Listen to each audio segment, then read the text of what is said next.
I checked my watch, over and over again, determined to catch the precise moment when the lever would be released. I still almost missed it, the trapdoor clanging open before he had finished reciting his prayers. The Tyrant was hanged on Saturday, December 30, 2006, at 6:09 a.m. I wrote in the evening of that day in a blue-ruled school notebook, whose cardboard covers Mother, God rest her soul, had lovingly wrapped in pink paper, decorated with white carnations. She never let me throw away those old notebooks, mandatory in my secondary school in Najaf.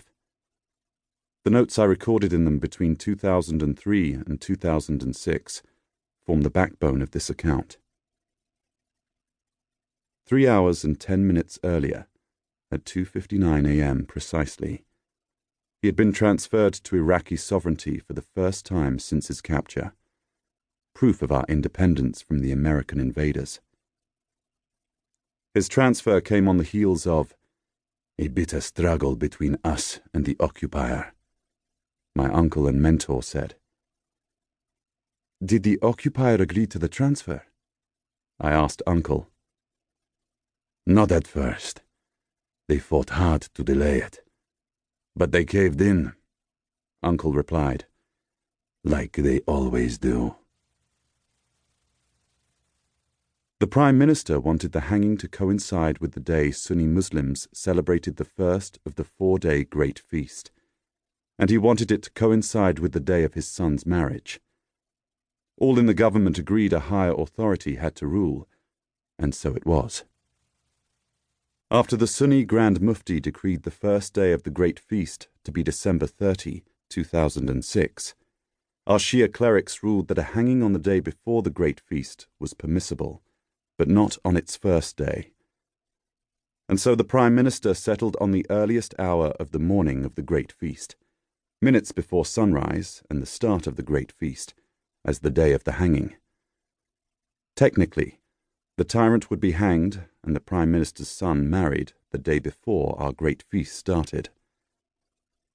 Sunni clerics saw through the Prime Minister's ruse.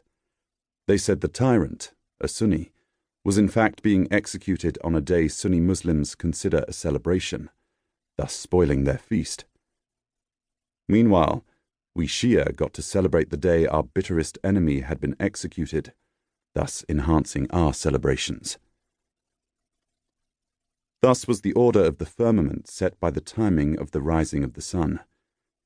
It permitted us to execute one of theirs on the first day of their feast, but not them to execute one of ours on the same day. And this, even though all are believers of the one true faith. It has always been thus. The body of the Tyrant was flown by helicopter to the Prime Minister's house, where the wedding celebrations were underway.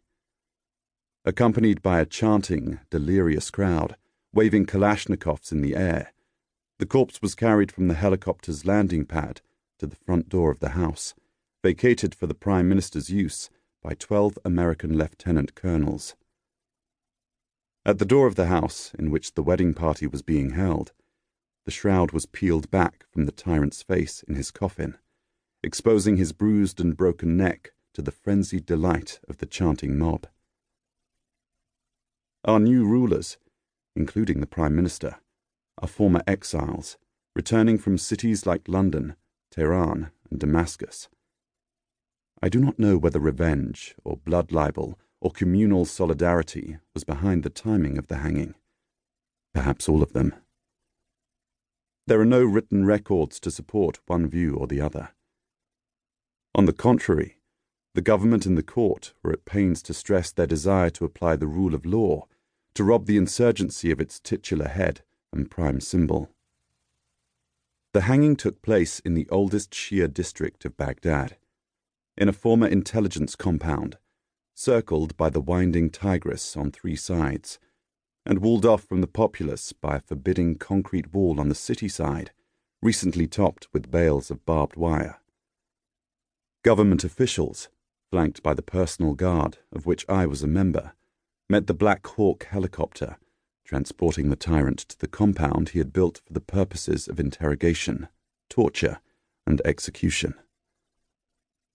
I had visited the compound before in the company of Uncle and his friends during the summer of 2003. "You are an expert on the compound," the turbaned commander who appointed me said. "We might need you in case something goes wrong."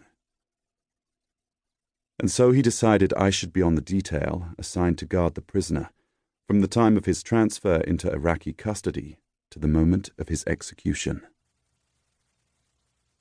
The Tyrant slowly descended the folding steps released from the helicopter, pausing at the top to look around him, as though to take advantage of the view stretching to the sinuous bends of the Tigris and the Golden Dome beyond. Looking down, he would have seen the dilapidated complex that had, under him, known better days.